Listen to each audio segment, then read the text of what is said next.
Buenas tardes, bienvenidos al canal de YouTube de Centro Sefarad Israel. Como sabéis, es una institución del Ministerio de Exteriores, Comunidad de Madrid y el Ayuntamiento de Madrid. Hoy tenemos a Adolfo Reutemann. Para nosotros es una gran noticia poder contar con él. Es una de nuestras estrellas dentro de nuestro canal, así que agradecemos siempre cualquier nueva oportunidad de contar con él. Como saben, Adolfo Reutemann es profesor, es el director del Santuario del Libro y además es curador de los manuscritos del Mar Muerto, con lo cual esto significa que es quien mejor puede hablarnos hoy y siempre de este gran tesoro que él es el que casi podemos llamar su guardián. La conferencia de hoy va a tratar de los rollos del Mar Muerto y los orígenes del cristianismo. Creemos que es un tema muy interesante, muy ligado a la experiencia judía y por lo tanto parte también de nuestra historia. Muchísimas gracias, Adolfo. Muchas gracias. Muchas gracias, Esther, por la presentación, y para mí es un privilegio participar ahora por medio de esta presentación virtual y compartir precisamente un tesoro que ya hace tiempo que dejó de ser parte solamente del acervo judío y ahora forma parte del patrimonio cultural de la humanidad. Y entonces, con tu permiso, yo voy a comenzar con esta presentación de los rollos del Mar Muerto y los orígenes del cristianismo.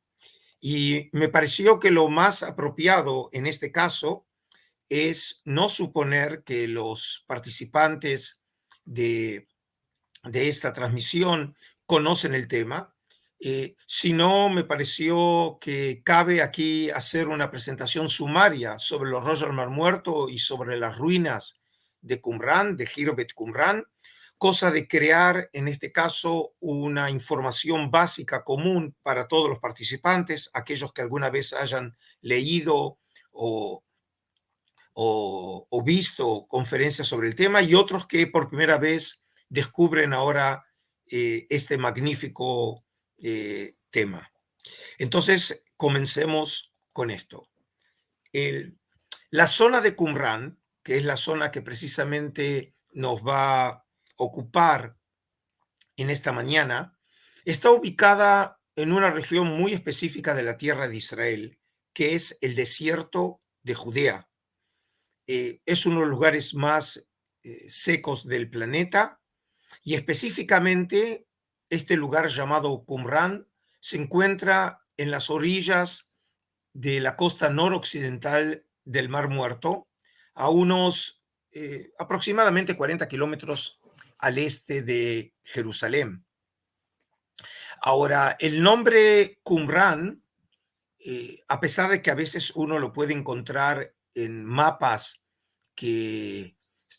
presentan la época grecorromana, en realidad no es un nombre atestiguado en las fuentes antiguas, sino antes bien en la literatura de los viajeros y visitantes a Tierra Santa a finales del siglo XIX, que oían de los lugareños el nombre Qumran o Qumran, y con toda probabilidad el nombre Qumran se derive del árabe. Qamar en árabe significa luna, al igual que Jericó, cerca de Qumran, a unos 12 kilómetros al norte de este lugar, y en hebreo Jericó es Jericó, y Areaj en hebreo también significa luna.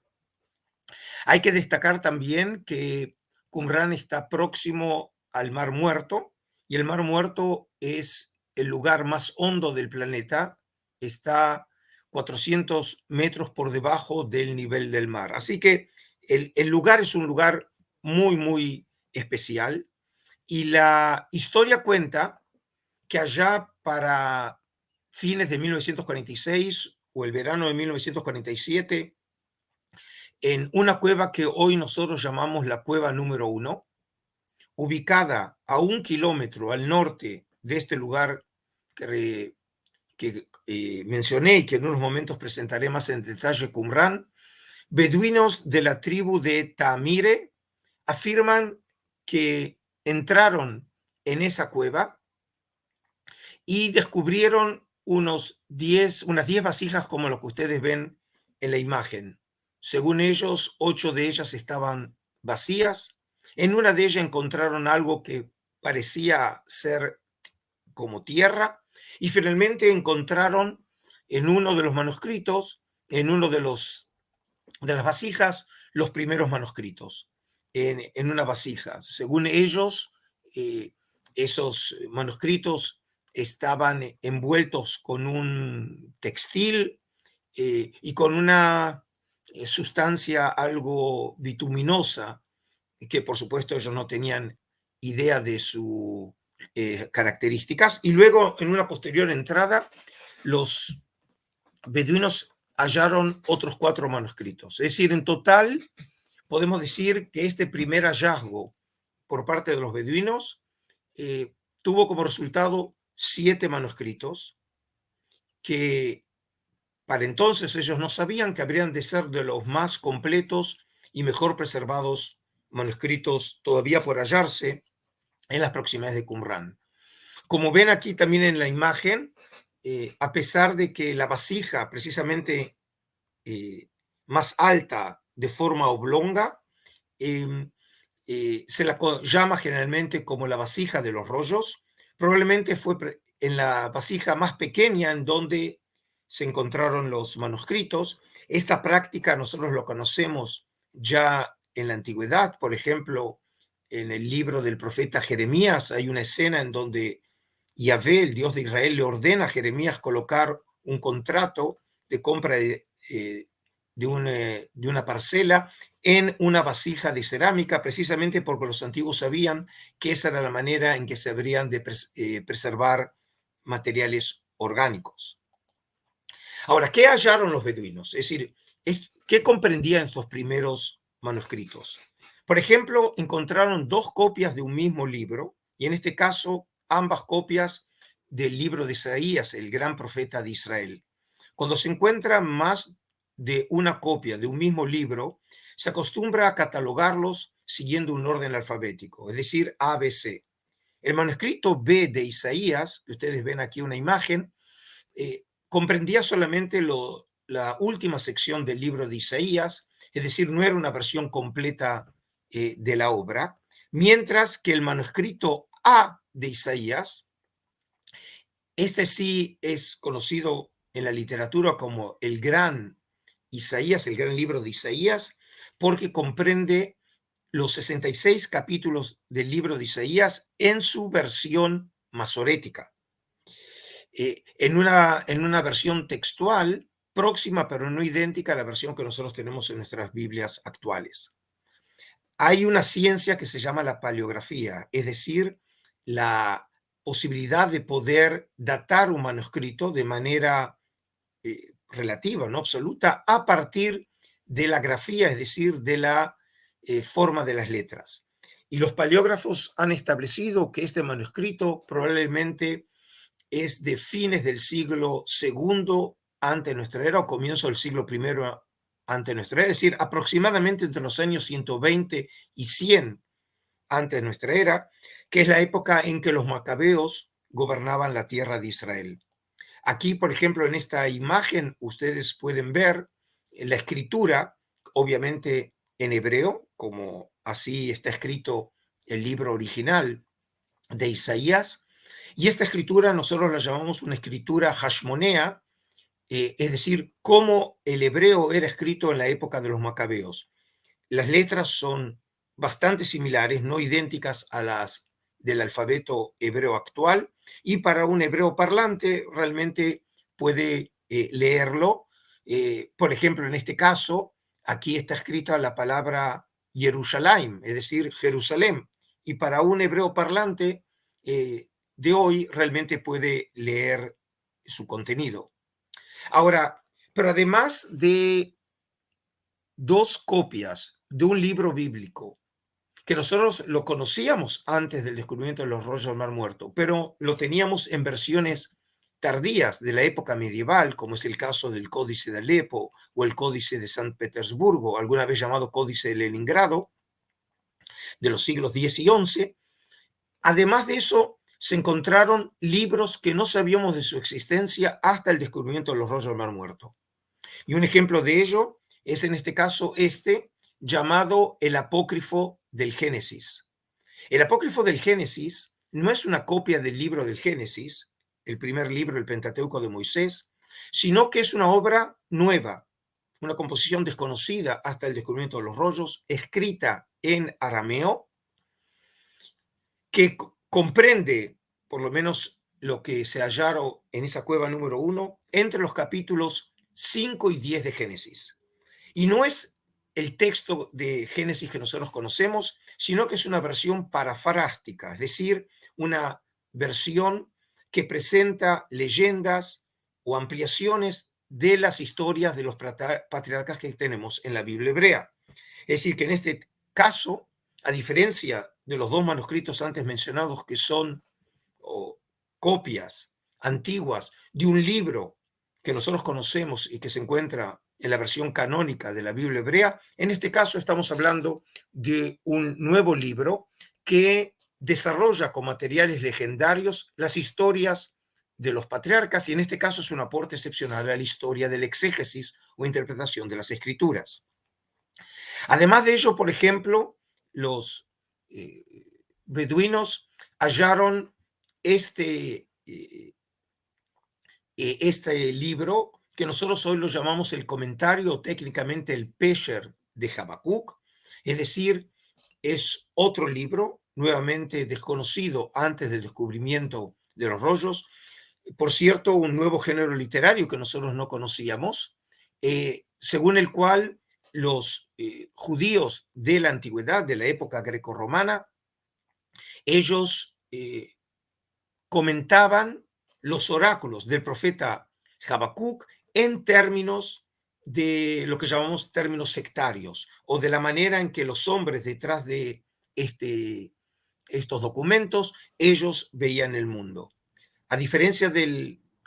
apócrifo del Génesis, que es una obra escrita en arameo, probablemente del siglo II, primero ante nuestra era, el comentario o Pesher de Habacuc está escrito en hebreo, de la época, finales de la época helenística y comienzos de la época romana, es decir, entre finales del siglo II y comienzos o mediados del siglo I ante nuestra era. Ahora, como ustedes se pueden imaginar, los beduinos no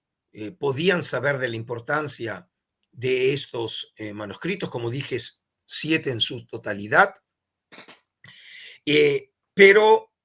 este descubrimiento se enriqueció un tiempo después, cuando al finalizar la Guerra de la Independencia en 1948,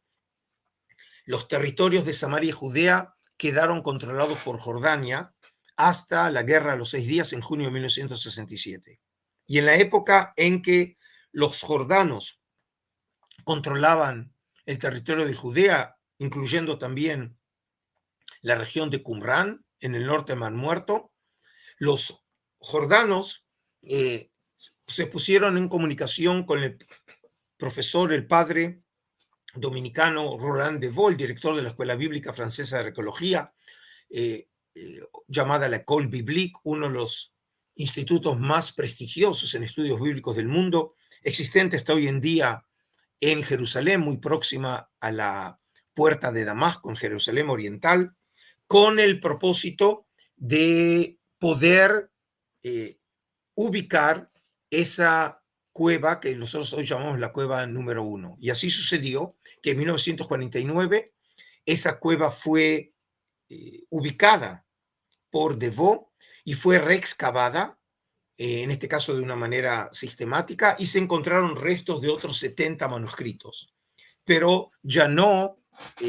manuscritos de la calidad y del estado de preservación como habían sido los 7 primeros hallados por los beduinos. Entre 1951 y 1956, Devaux excava precisamente las ruinas que se encontraban a 1 kilómetro al sur de esa primera cueva, que llamamos Khirbet Qumran, las ruinas de Qumran. Como se puede ver en esta imagen, las ruinas de Qumran están sobre una meseta, hoy ubicada aproximadamente a 1 kilómetro de la costa del Mar Muerto, precisamente por un fenómeno hidrológico de las últimas décadas. El Mar Muerto se va secando y por eso la sensación de hoy que la costa está relativamente alejada de Qumrán no debe haber sido esa la situación hace 2000 años atrás, sino precisamente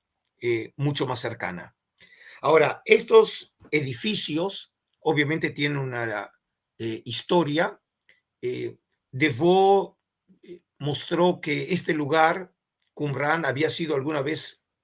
habitado a finales de la época judaíta y destruido por los babilonios allá para el primer tercio del siglo VI antes de nuestra era. Y luego el lugar quedó deshabitado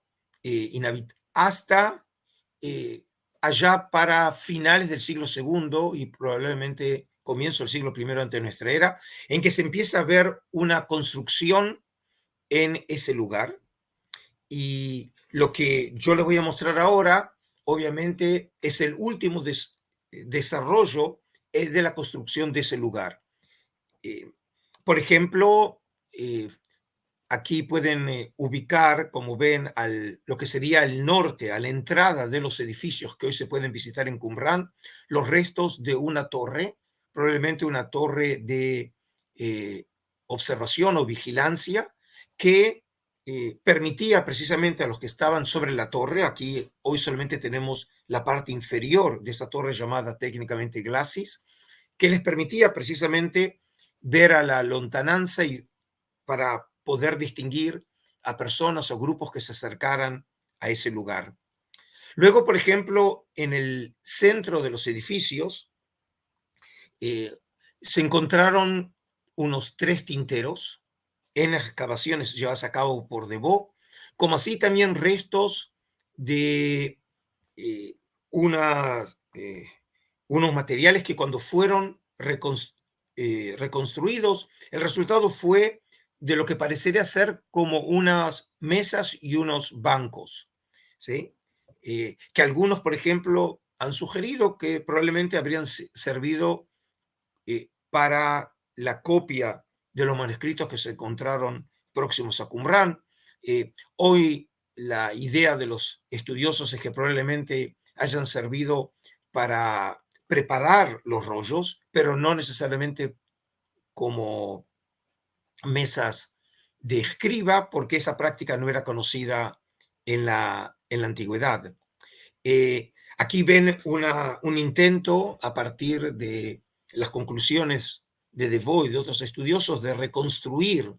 precisamente este lugar, que según Devaux habría servido como un complejo literario, en donde en el segundo piso, como ven aquí se ve a un escriba sentado en el suelo copiando un manuscrito, y aquí sobre las mesas, precisamente tratando de finalizar la conexión, ¿sí?, de los distintos secciones de las pieles que van a formar parte del manuscrito. En otras palabras, con el caso de Isaías, la extensión del manuscrito de Isaías son 7 metros 34 y obviamente no hay ningún animal del cual se puedan sacar 7 metros de cuero, porque precisamente los 7 primeros rollos del Mar Muerto hallados por los beduinos están escritos sobre pergaminos, sobre cuero de animal. Por lo tanto, se escribían en varias pieles que habían sido obviamente previamente tratadas. El escriba las copiaba y luego en algún momento eran articuladas, pegándolas o cosiéndolas cada una de las secciones para obtener el resultado final, que es un documento, como dije, de más de 7 metros. Y eso probablemente haya sido la función de estas mesas, en donde en esta reconstrucción se ve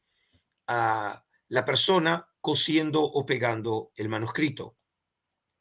En Qumrán también encontramos un sistema de agua muy desarrollado que cruza Qumrán del noroeste al sureste,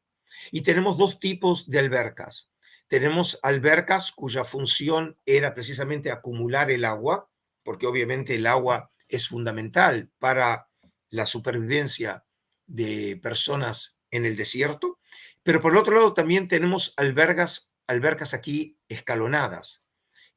lo que llevó a la conclusión que esas albercas habrían sido utilizadas como albercas rituales para la purificación, una práctica que es muy conocida en el judaísmo de la época, fundamentalmente a partir de los macabeos, mediados del siglo II antes de nuestra era, hasta finales del siglo I de nuestra era. Cerca de 700 se han encontrado en la tierra de Israel, pero la concentración, el número de albercas rituales en Qumran solamente se ve superada en un solo lugar por Jerusalén. Pero en Jerusalén obviamente estaba el templo de Jerusalén, ahí vivían los sacerdotes, era el lugar en donde se purificaban los peregrinos que habrían de subir al monte del templo, mientras que Qumran estaba en la mitad del desierto, lo que significa entonces que para aquellos que vivieron en Qumran, la pureza ritual era un tema capital. Luego, en Qumran, por ejemplo, hay una habitación muy extensa al sur de los edificios, de 22 metros de largo y 4,5 metros de ancho, que probablemente, según Devaux, habría servido para llevar a cabo comidas comunitarias, y eso lo concluyó también porque en una habitación próxima a la que recién acabo de mencionar, se encontraron unas 1.200 piezas de cerámica, como pueden ver aquí en la imagen cuando se encontraron esas piezas. Es el lugar más rico con este tipo de materiales hallados en Qumran y en la tierra de Israel en general, lo que significa que esta ceremonia, las comidas comunitarias, eran centrales para los hombres que vivieron en esa comunidad. Aquí ven precisamente cómo el artista, a partir de las conclusiones de los estudiosos, imagina que se sentaban esas personas no en derredor de una mesa, sino como era la práctica antigua, sentados sobre esteras en el suelo, en filas, posibilitando precisamente que se pudiera repartir la comida a los participantes. Y por el tamaño de la habitación, concluimos que habrían vivido en Qumran aproximadamente entre 120 o 150 personas como máximo. En Qumran también, además de edificios, se hallaron artefactos de la vida cotidiana, como pueden ver aquí, objetos de madera, un plato o peines, no solamente para peinarse, sino también para despiojarse. También se encontraron lámparas de aceite para permitir la iluminación, en este caso, un caso excepcional en donde la mecha se encontró en la propia lámpara. Luego, por ejemplo, se encontraron piezas además de cerámica, como ya mostré, piezas de piedra. La industria de piedra se había desarrollado mucho en esos años, porque precisamente según la legislación judía, artefactos de cerámica que entraron en contacto con algún tipo de impureza ritual no pueden ser vueltos a utilizar y tienen que ser destruidos, mientras que piezas de piedra, en este caso, pueden volver a ser utilizados una vez que fueron sumergidos en agua.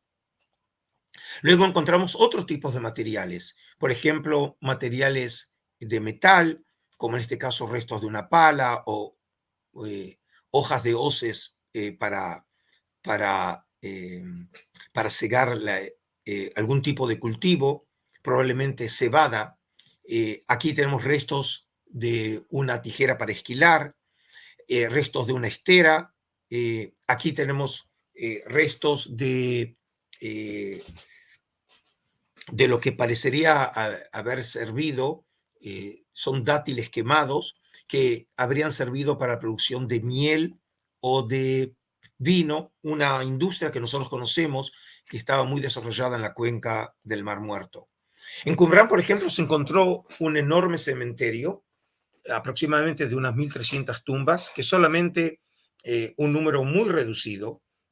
hoy el número final sería cerca de 100, han sido en distintos momentos excavados, y estas tumbas son muy especiales porque están marcadas o indicadas por la presencia de un túmulo de piedras. Las tumbas estaban ordenadas en filas en una dirección de norte a sur, y debajo de ese cúmulo de piedras había precisamente un pozo en forma de L, el cuerpo, y tumbas individuales ubicadas en posición de cúbito dorsal, es decir, sobre la espalda, y estaban tapiadas o selladas por lajas de piedra. Ahora, además de este descubrimiento a nivel arqueológico, y en un minuto más voy a decir, en unos momentos más voy a decir algo sobre la identidad del grupo que probablemente vivió ahí, Defoe llegó a la conclusión que si había una cueva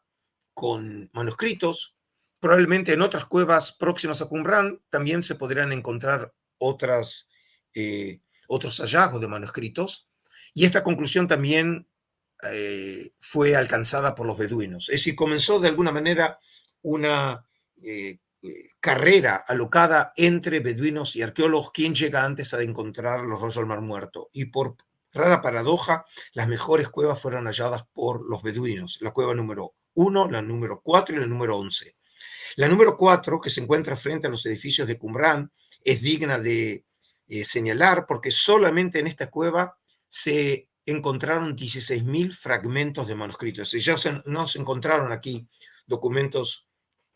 relativamente bien preservados como la cueva número 1 o como luego se hallará en la cueva número 11, sino precisamente fragmentos de manuscritos. Aquí, por ejemplo, tienen en esta imagen fragmentos de un documento en arameo de la cueva número 4. En general, tengo que afirmar que la mayoría de los documentos hallados en Qumran están escritos en hebreo, entre un 80 y 90%. Luego tenemos una minoría en arameo, que es también una lengua semítica próxima al hebreo, y tenemos entre 1 y 3% de documentos escritos en griego, la mayoría escritos en cuero de animal. En este caso es un papiro de la cueva 4, de una copia de la traducción de los 70, la traducción judía hecha en Alejandría entre el siglo III y siglo I de nuestra era de las Escrituras,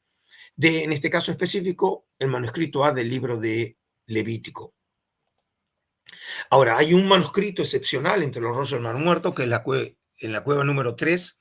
Aquí ven la imagen original, cuando se encontraron dos fragmentos de un mismo rollo, llamado el rollo del cobre, que para poderlo abrir fue llevado a la Universidad de Manchester y fue serruchado literalmente en lonjas. Y ese documento se encuentra hoy no en posesión de Israel, sino en Jordania, y está en exhibición en el Museo Arqueológico de Amán. ¿Sí? Y como antes mencioné, la última cueva fue la cueva número 11, en donde se halló el magnífico rollo del templo, el documento más extenso hallado en Qumran, con una extensión de más de 8 metros, escrito en hebreo, que precisamente trata como tema el tema del templo. Y podemos entonces resumir, en este caso, diciendo que entre los rollos del Mar Muerto, un 25% de los rollos son copias de la Biblia, de los libros de la Biblia hebrea, las más antiguas del mundo. Por ejemplo, 36 copias del libro de Salmos, 30 copias del libro del Deuteronomio, o 21 copias del libro de Isaías. Pero solamente un manuscrito es un manuscrito completo de un libro hebreo, que es precisamente el manuscrito A de la cueva número 1, y por lo tanto es, de hecho, la Mona Lisa, no solamente de los rollos de los muertos, sino del pueblo de Israel. Un 27%, aproximadamente unos 250 manuscritos, podemos llamar que son libros que reflejan la literatura judía de esos años, que en algunos casos los conocíamos, esos libros, por medio de lo que llamamos hoy la literatura apócrifa o pseudoepigráfica, como es el libro de Enoch o el libro de Jubileos, que los conocíamos en versiones medievales en arameo. Y hoy tenemos, por ejemplo, varios manuscritos del libro de Enoch en arameo, o el libro de Jubileos lo tenemos en hebreo. Pero como dije, estas obras las conocemos en etíope clásico porque forman parte de la tradición de la Iglesia de Etiopía. y un 37% aproximadamente de manuscritos son manuscritos que llamamos sectarios, porque según la terminología, la sociología, la teología de esos documentos, claramente ya no forman parte de la tradición o el acervo de Israel de esos años, sino de un movimiento o un grupo de claras connotaciones sectarias. Ahora, aquí solamente quiero dejar en claro que además de los hallazgos en Qumrán entre 1947 y luego 1949 y 56, también en otros lugares del desierto de Judea, sea en Wadi Dalia o al sur de Qumrán, en Wadi Murabat, en Wadi Sdir, Nahal Heber, Nahal Selim y Masada, también se hallaron manuscritos, en este caso de finales de la época del Segundo Templo, que incluso algunos de estos materiales tienen que ver con el levantamiento, el segundo levantamiento de los judíos contra los romanos, conocido en la historiografía judía como el levantamiento de Bar Kokhba entre los años 132 y 135 de nuestra era. Y entre esos materiales también se han hallado materiales bíblicos, ¿sí? Es decir, que además de los hallados en Qumrán, también se encontraron manuscritos bíblicos en otros de los hallazgos. Pero Qumrán en este caso es absolutamente único en su naturaleza por la calidad, por la variedad y por la calidad de preservación de los manuscritos, transforma a Qumrán en un hallazgo absolutamente único. Acá solamente quiero apuntar, ya para terminar esta primera parte, que desde 1956 no se han hallado restos de manuscritos bíblicos en el desierto de Judea en general. Entre 1956 en Qumrán y desde la década del 60 en el área del Mar Muerto, pero un reciente descubrimiento llevado a cabo por la Autoridad de Antigüedades de Israel en el año 2019 y anunciado públicamente en el año 2021, en Nahal Heber, como ven, localizado al sur del Mar Muerto, en un lugar llamado la Cueva del Horror, se encontraron fragmentos de un manuscrito, en este caso escrito en griego, y resultó ser una versión próxima, no idéntica,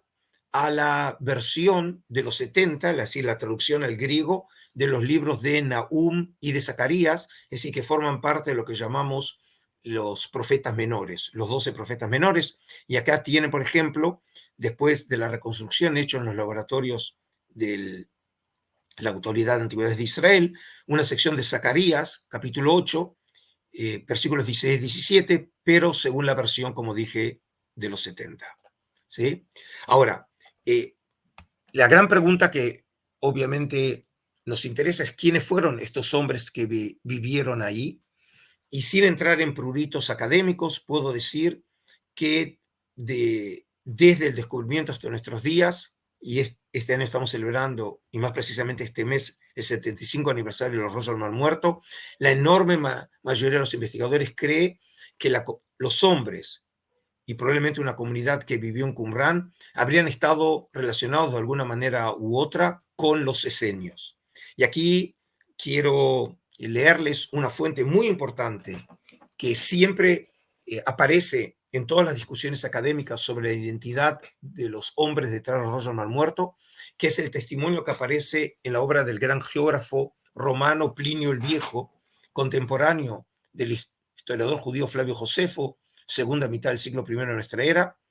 que en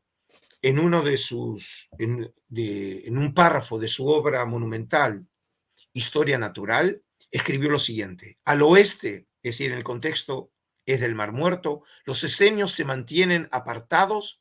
de la orilla para evitar sus efectos perniciosos. Y luego agrega, son una raza solitaria, la más sorprendente del mundo, sin comercio sexual, sin dinero y sin más compañía que las palmeras. Y luego continúa esa lectura del texto afirmando en este caso que al sur, es decir, al sur de este lugar en donde estaban concentrados los esenios, estaba la ciudad de Engada, en Engedi, en la que solo supera Jerusalén en fertilidad y palmerales, convertida en la actualidad en otro monumento de muertos. Y desde allí a Masada, fortaleza erigida en la roca, que tampoco dista mucho del lago de asfalto, que era la manera en que se conocía en la antigüedad también el Mar Muerto. Ahora, esta es un dato fundamental, porque a pesar de que nosotros tenemos fuentes que hablan sobre los esenios, como son los escritos de Filón de Alejandría o de Flavio Josefo, nunca ellos los ubican en un lugar determinado de la geografía del antiguo Israel. Hablan siempre de ciudades o aldeas de Judea, y en este caso Plinio los ubica en la zona del Mar Muerto. Así tenemos otra fuente, en este caso no nos quedó a nosotros la fuente misma, sino una cita hecha por Cinesios de Cirenaica, un obispo del siglo IV, que cuando cita las palabras de un retórico griego del siglo II, Dion Crisóstomo, dice así: además él, es decir, Dion Crisóstomo, alaba a los esenios, una ciudad muy próspera situada cerca del Mar Muerto, en el interior de Palestina, próxima a Sodoma. Es decir, en este caso tenemos claramente la alusión que otra vez los esenios están ubicados en la zona del Mar Muerto, y por eso podemos decir, para sintetizar, que los investigadores, como dije, hasta hoy en día, creen que realmente podemos concluir que la comunidad que vivió ahí fueron esenios, y aquí les traigo la cita de una de las investigadores que son, digamos, puntales hoy en la investigación de Qumran, la arqueóloga Jody Magnes de la Universidad de Carolina del Norte en Chapel Hill, que en su libro muy laureado sobre la arqueología de Qumran y los rollos del Mar Muerto, afirma: en mi opinión, los puntos de correspondencia entre la evidencia arqueológica y la información proporcionada por los pergaminos, es decir, los rollos, y nuestras fuentes antiguas, como dije, en este caso alude o hace referencia velada a Filón de Alejandría, Josefo, Flavio Josefo y Plinio el Viejo, indican que la comunidad de Qumran debe ser identificada como esenios. Bueno, con esto entonces doy por terminada esta primera parte. De alguna manera, como prometí, una presentación sumaria de los hallazgos, tanto de los manuscritos como de la arqueología de Qumran. Y quiero pasar ahora de manera específica, entonces, a hablar sobre los rollos del Mar Muerto,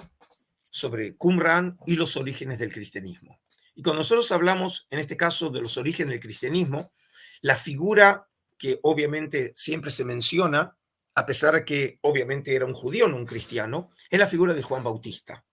Una figura muy enigmática, que según la presentación cristológica del Nuevo Testamento, es el profeta que habrá de anunciar la venida del Cristo. Y en el Evangelio de Mateo, en el capítulo 3, cuando hace referencia a este personaje, dice: por aquellos días se presenta Juan el Bautista proclamando en el desierto de Judea. Por cierto, es la única evidencia de los evangelios en donde se menciona específicamente que el desierto es de Judea.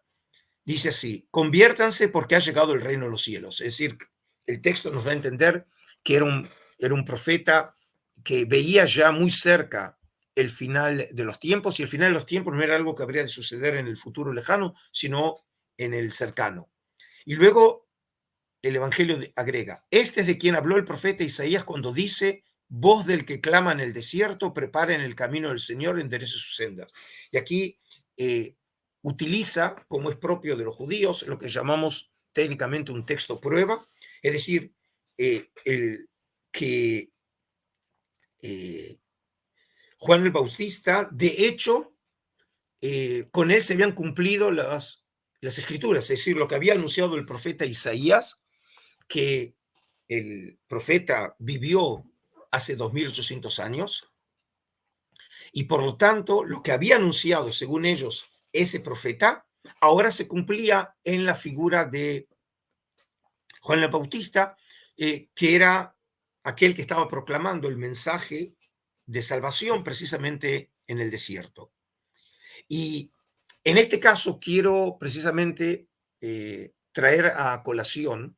que en uno de los textos fundamentales de los rollos del Mar Muerto, llamado La Regla de la Comunidad, del cual se encontraron 12 copias en Qumran, la copia más completa, pero no la más antigua, se encontró entre los rollos del Mar Muerto, de esos primeros 7, que hoy forma parte de la colección de santuario del libro que yo dirijo en Jerusalén. En la columna número 8, cuando el autor se está refiriendo a los orígenes de su propio movimiento,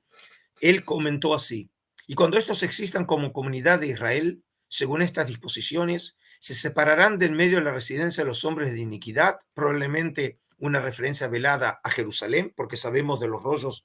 los rollos que hay una polémica con los sacerdotes de Jerusalén, para marchar al desierto, para abrir allí el camino de aquel. En este contexto, aquel hace referencia a Yahvé, al Dios de Israel. ¿Cómo está escrito? Es decir, aquí también, como ven, recurre a un texto prueba. En el desierto preparad el camino de, y en el original aparecen 4 puntos, porque el autor, en este caso, respetando la santidad del nombre divino, lo que llamamos el tetragramaton, las 4 letras sagradas del nombre de Yahvé, no quiere escribirlo, sino que encuentra como recurso utilizar precisamente 4 puntos en lugar de las letras, enderezar en la estepa una calzada para nuestro Dios. Y fíjense que otra vez por casualidad, o seguramente no es casualidad, aparece citado precisamente el mismo texto que vimos en la tradición de Juan, es decir, Isaías 40, versículo 3. En este caso, yo considero, como otros, que no estamos frente a un hecho que confirma que Juan el Bautista haya sido parte de la comunidad de Qumrán y haya sido originalmente un esenio,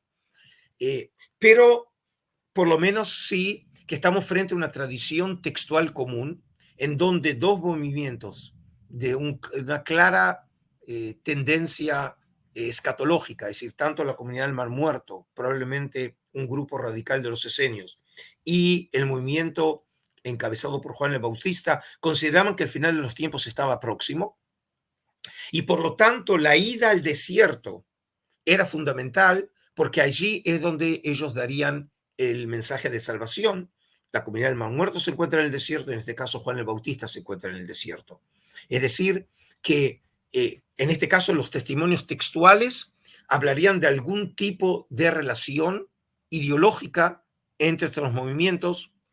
o por lo menos comunidad de textos, y obviamente no podemos ir más allá de ello. Pero, por ejemplo, luego tenemos otro elemento que nos da para pensar. Dijimos que Juan el Bautista proclama un movimiento, un mensaje de conversión religiosa, es decir, llama a la conversión, ¿sí? Porque ve que está muy próximo precisamente el final de los tiempos. Y luego nos dice algo sobre Juan. Juan iba vestido de ropa hecha de pelo de camello que se sujetaba al cuerpo con un cinturón de cuero. Su comida eran langostas y miel de monte. Gente de Jerusalén, de toda la región de Judea y de toda la región cercana al Jordán, salían a escucharle, confesaban sus pecados y Juan los bautizaba en el río Jordán. Es decir, aquí vemos algo muy llamativo, y es que a diferencia de la práctica en el antiguo Israel, que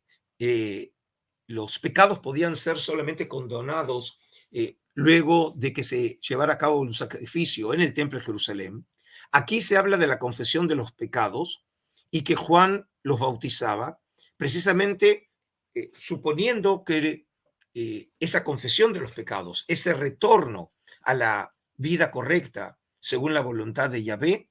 y luego del bautizo, que el que lo ejercía era el mismísimo Juan, esa persona realmente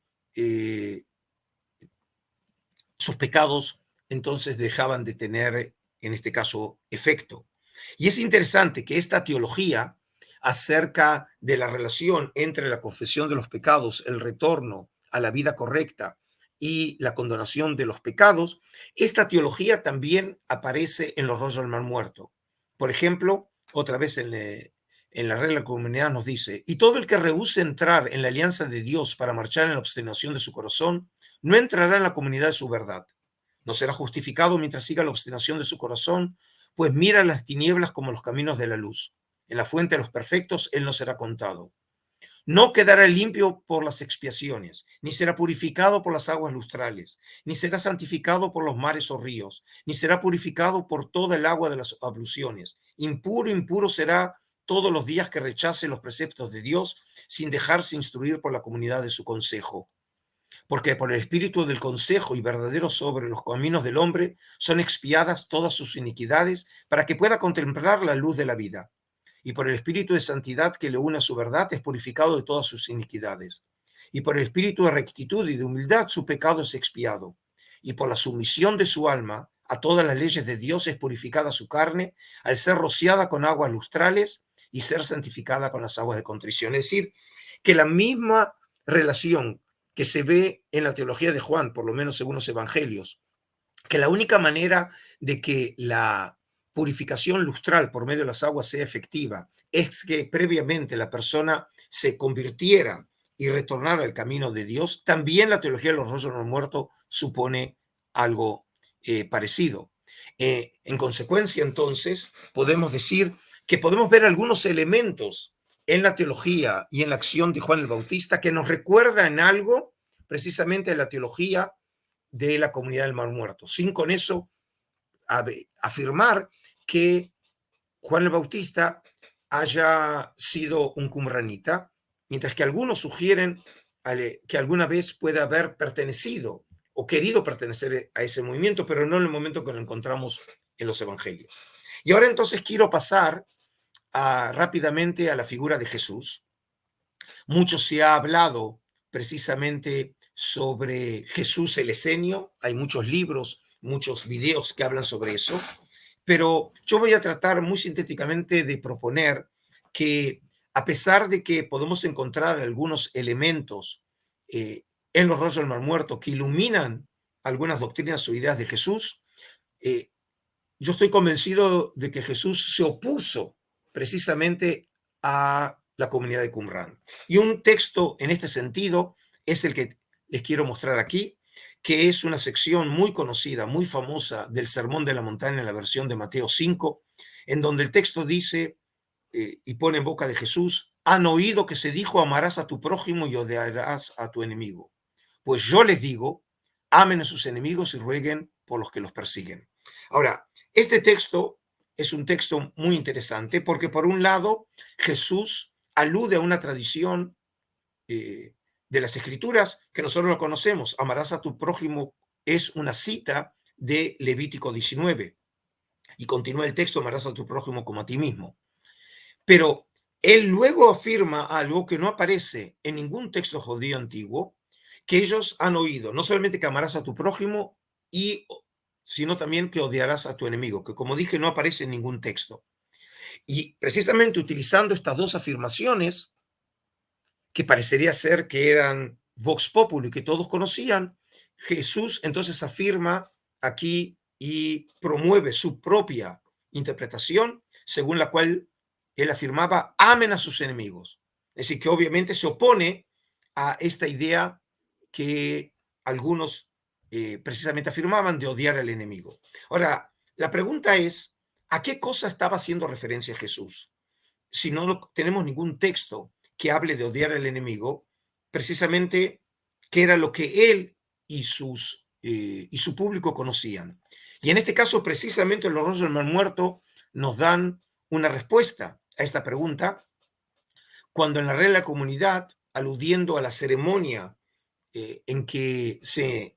incorporaban los nuevos miembros de la comunidad y entonces se establecían los principios religiosos, ideológicos de la comunidad, dice así: para admitir en la alianza de la gracia a todos los que se ofrecen voluntarios a practicar los preceptos de Dios, a fin de que se unan en el consejo de Dios y marchen perfectamente en su presencia, de acuerdo con todas las cosas reveladas sobre los tiempos fijados en sus testimonios,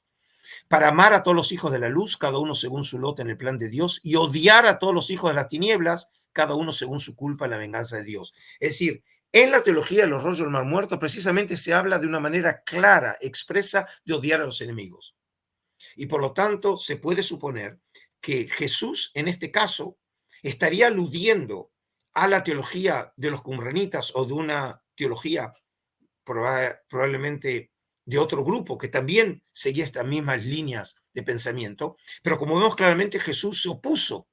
a esa línea. Es decir, que vemos que en este caso el rollo del Mar Muerto no viene a certificar o a comprobar la historia de los evangelios, pero sí nos permite iluminar de una manera totalmente novedosa las palabras de Jesús. Es decir, lo que se le atribuye a Jesús en los evangelios puede haber sido dicha por Jesús, porque vemos que en las fuentes de la época, como es en los rollos del Mar Muerto, había un grupo, los cumbranitas, por lo menos según lo que lo sabemos ahora, que precisamente promovía una teología de odio a los enemigos. Y Jesús entonces se opuso a esa teología, y en este caso entonces los rollos del Mar Muerto permiten contextualizar de una manera totalmente las palabras de Jesús. En este sentido, entonces también podemos ver en este caso lo que Marcos 11 nos cuenta en esa famosa escena cuando Jesús llega para morir a Jerusalén, y lo primero que hace es subir al templo, y el texto en Marcos 11 nos cuenta, y después que llegaron a Jerusalén entró Jesús en el templo y comenzó a expulsar a los que allí estaban vendiendo y comprando. Volcó las mesas de los que cambiaban dinero y los puestos de los que vendían palomas, y no permitía que nadie atravesara el templo llevando objetos, y se puso a enseñar diciendo, y aquí entonces hace clara referencia a las escrituras cuando dicen, mi casa será una casa de oración para todas las naciones, pero ustedes la han convertido en una cueva de ladrones. Es decir, aquí implícitamente estarían las alusiones de dos textos, una de Isaías 56 y otro de Jeremías 7. Por lo tanto, lo que muestra la desilusión de Jesús frente a lo que sucedía en el templo de Jerusalén.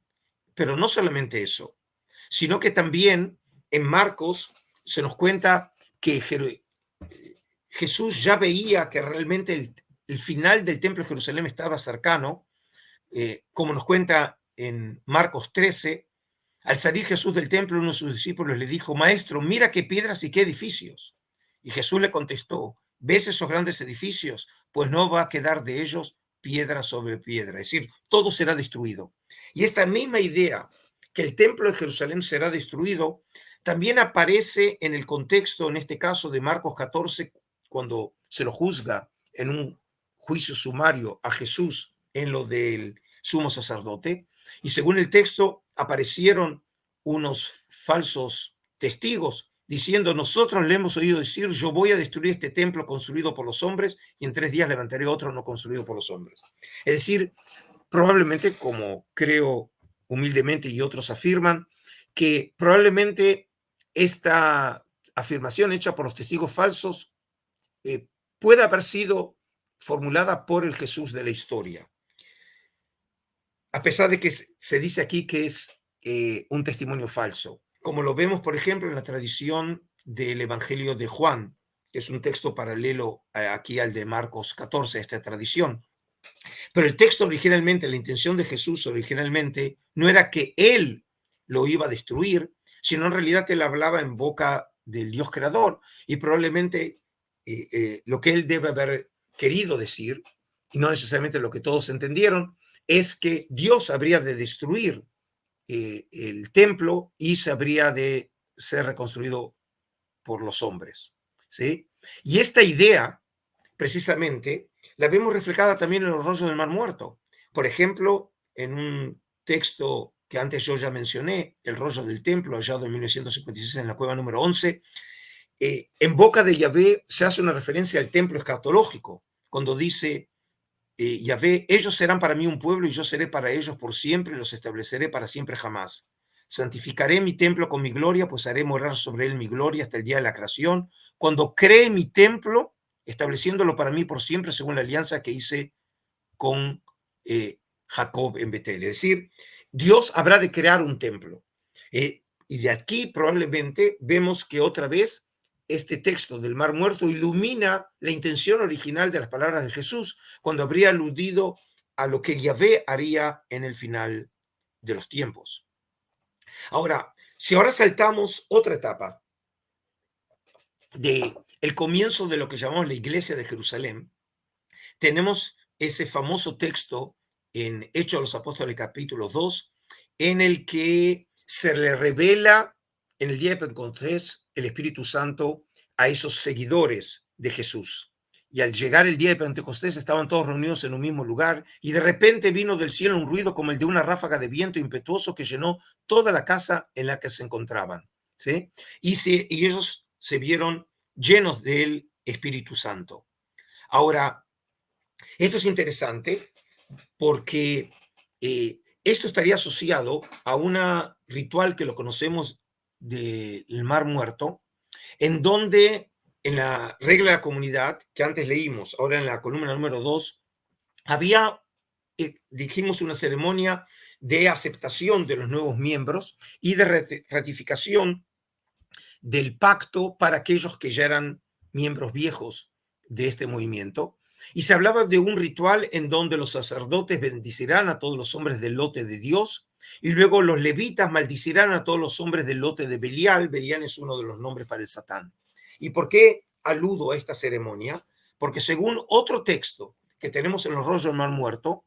cuando se alude probablemente a esta ceremonia, se dice: y los residentes de los campamentos se reunirán el tercer mes y maldecirán los que se desvían a la derecha y a la izquierda de la Torá. Es decir, lo que me interesa ahora, que según este texto, nos da a entender que la ceremonia a la que alude la regla de la comunidad se lleva a cabo el tercer mes. Y el tercer mes en el calendario hebreo es el mes de Sivan, que es precisamente el mes en que se celebrará la celebración del Pentecostés. Y si ya hablamos de esta ceremonia, quiero aludir simplemente como uno de los aportes recientes de la investigación. El doctor Daniel Weinstub de la Universidad de Beersheba en Israel afirma que en la explanada que encontramos hoy en Qumran es probablemente donde se llevaba a cabo precisamente esta ceremonia, en donde todos los residentes, no solamente en Qumran, sino de aquellos esenios que venían de otras aldeas y ciudades, se reunían en Qumran en el día del Pentecostés, precisamente para ratificar la alianza a este movimiento. Y entonces, otra vez, podemos ver aquí un punto de conexión entre lo que vemos ahora la iglesia de Jerusalén, que precisamente la iglesia nace institucionalmente en Pentecostés, con la práctica que es conocida ahora en círculos esenios qumranitas, que pueden haberse llevado precisamente eso en Qumran. Y esto, por ejemplo, vemos la conexión ahora en otro punto de la iglesia de Jerusalén. En Hechos de los Apóstoles se afirma que una de las prácticas de la iglesia era precisamente la comunidad de bienes. Hechos de los Apóstoles 2, versículo 43 dice: todos los creyentes estaban de acuerdo y tenían todo en común. Vendían sus posesiones y sus bienes y lo repartían entre todos según la necesidad de cada uno. Y también en regla de la comunidad, cuando se habla de los qumranitas, y lo sabemos también como parte de la tradición de los esenios, por ejemplo, claramente como nos cuenta Josefo en su obra Guerra de los Judíos, en el capítulo 2, en el capítulo 8, la regla de la comunidad también dice que cuando uno se incorporaba a la comunidad, lo que pasaba era, y cuando se complete este segundo año, será inspeccionado por la autoridad de los numerosos, y si le sale el lote de incorporarse a la comunidad, lo inscribirán en la regla de su rango por medio de sus armados para la ley, para el juicio, para la pureza y para la puesta en común de sus bienes. Es decir, la comunidad de bienes era una práctica que la conocemos también en la iglesia de Jerusalén y lo conocemos también en el movimiento esenio y qumranita. Y si ahora hacemos un nuevo salto para tratar de cubrir estos primeros estadios de los orígenes del cristianismo, quiero aludir específicamente a un pasaje de la carta de Pablo en 2 Corintios capítulo 6, en que dice Pablo: no os unáis en un mismo yugo con los que no creen, pues ¿qué tienen en común la justicia y la injusticia? ¿O qué unión puede haber entre la luz y la oscuridad? No puede haber armonía entre Cristo y Belial, ni entre un creyente y un incrédulo. Es decir, claramente este texto opone aquí el concepto de la luz y la oscuridad entre Cristo y Belial, que como dijimos es también una denominación para el Satán, y por cierto es el único lugar en el Nuevo Testamento en donde aparece el Satán llamado Belial, es aquí en 2 Corintios. Y como pueden ver en este pasaje de la regla de comunidad, esta oposición con tintes claramente dualistas lo podemos ver también en los rollos del Mar Muerto. En la regla de la comunidad dice: él creó, es decir, Dios, para dominar el mundo y puso en él dos espíritus, para que marche por ellos hasta el tiempo de su visita. Son los espíritus de la verdad y la falsedad. Es decir, cuando Dios creó el hombre, le colocó dos espíritus, el de la verdad y la falsedad. Del manantial de la luz provienen las generaciones de la verdad y de la fuente de tinieblas las generaciones de la falsedad. Ven otra vez la posición luz-tinieblas. En mano del príncipe de las luces está el dominio sobre todos los hijos de la justicia y ellos marchan por caminos de luz. Y en mano del ángel de las tinieblas está todo el dominio sobre los hijos de la falsedad, que ellos marchan otra vez en el camino de las tinieblas. Es decir, vemos esta oposición presente en el pensamiento de Pablo, que recuerda mucho el lenguaje de la teología que encontramos en los rollos del Mar Muerto.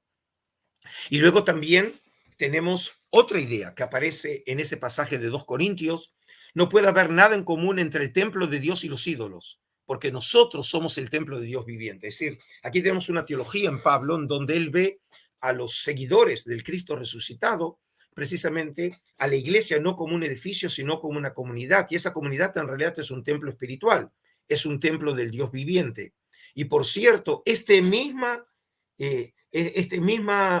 idea la encontramos también en este rollo fundamental, que es la regla de la comunidad, cuando el autor anónimo alude precisamente a su comunidad y dice: cuando estas cosas existan en Israel, el consejo de la comunidad será establecido en verdad como una plantación eterna, una casa santa para Israel y el fundamento, el santo de los santos para Aarón. Testigos verdaderos para el juicio, escogidos de la voluntad de Dios, para expiar por la tierra y para devolver a los impíos su retribución. Es decir, vemos que también aquí, cuando este autor qumranita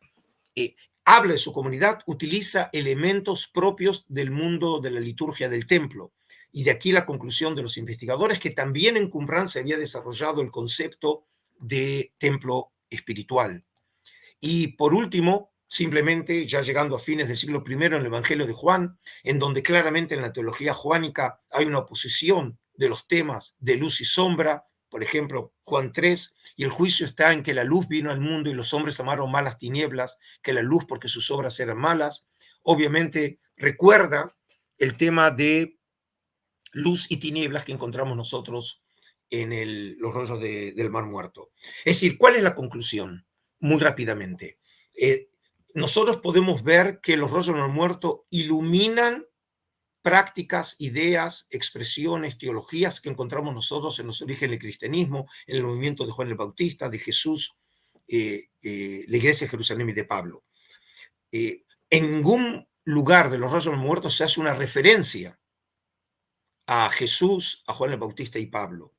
Pero hoy los rollos del Muerto son clave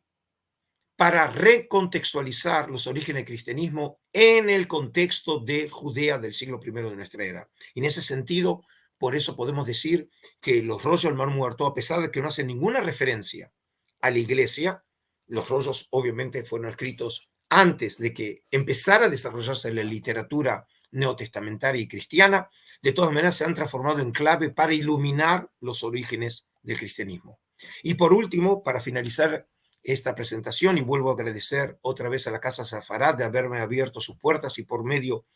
de esta casa poder llegar a ustedes, quiero terminar con un mensaje. ¿Cuál es el mensaje espiritual de los rollos del Mar Muerto?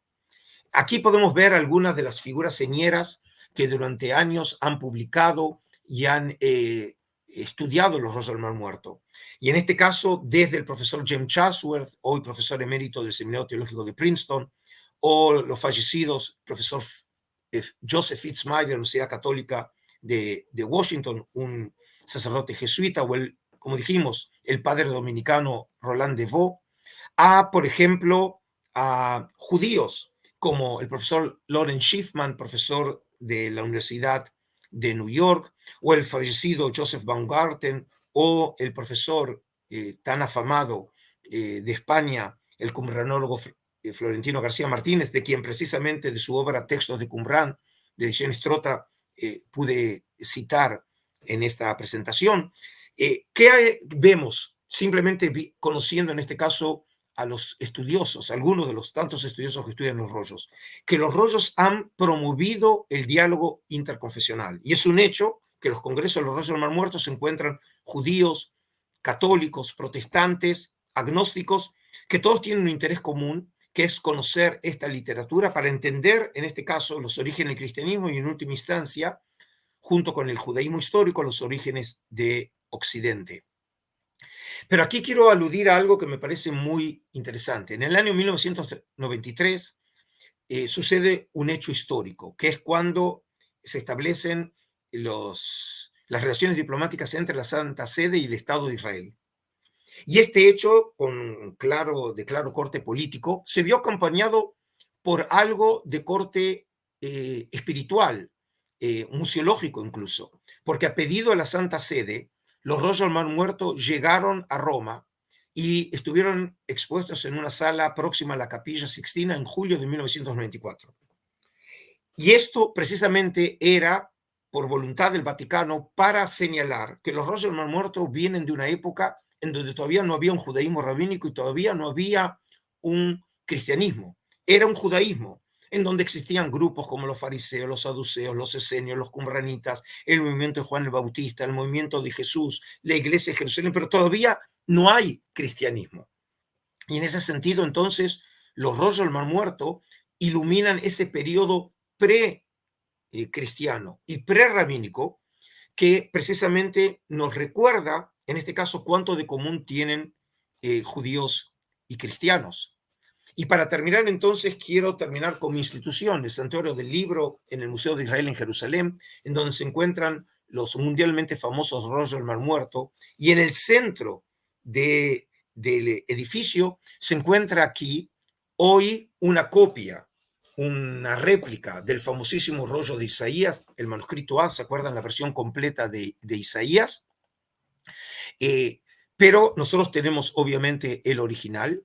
y esa versión que se encuentra en el centro del edificio, de alguna manera podemos decir,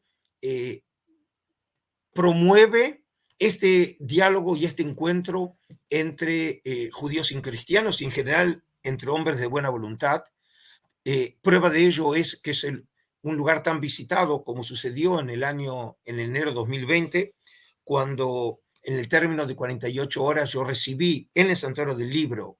al presidente de Portugal, al rey de Bélgica, a su primo, el